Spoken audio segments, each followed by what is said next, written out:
Donc, Paula, suite à cet dernier événement que j'ai trouvé vraiment magnifique dans le sens qu'il était quelque chose en fait qui sort de l'ordinaire dans notre façon de réfléchir, d'apprécier les problèmes. Parmi d'autres, tu nous as parlé de ces quatre intelligences et comment les situer, comment réparer, l'importance de comme tu les appelles, hein, ces quatre formes d'intelligence que nous avons tous, peut-être certains plus que d'autres, bien sûr. Oui.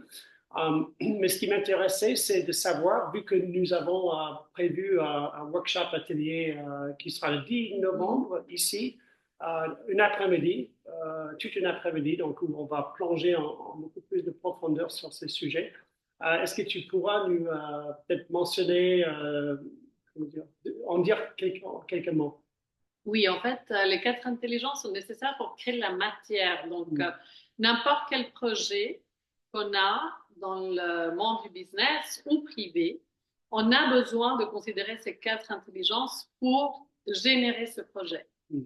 Et ça, c'est une connaissance qui est ancestrale. Moi, j'ai ordonné, en fait, cette information. Et c'est une connaissance qui vient de plusieurs cultures Mm. anciennes.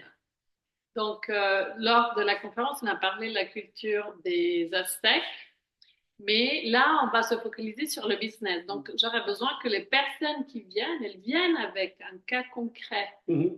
parce que comme ça, elles peuvent aller travailler concrètement et arriver à une solution à la Mm. fin de l'atelier.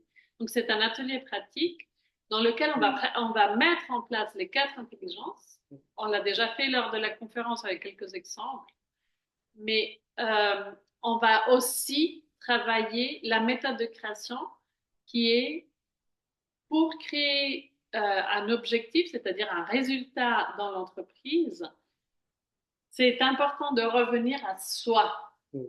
Donc, on avait parlé du pouvoir de la vulnérabilité, qui est un mot un peu mal vu dans notre société, dans notre culture occidentale, parce que la vulnérabilité, c'est à l'opposé d'un business. Mm. Normalement, pour arriver à atteindre quelque chose, on doit être puissant, on doit montrer qu'on y arrive, on doit respecter certaines règles de la société. Et là, la vulnérabilité, qu'est-ce qu'elle a à faire là-dedans? Alors, j'aimerais surtout répondre à ça, c'est que pour créer de la réalité, la personne doit revenir à elle.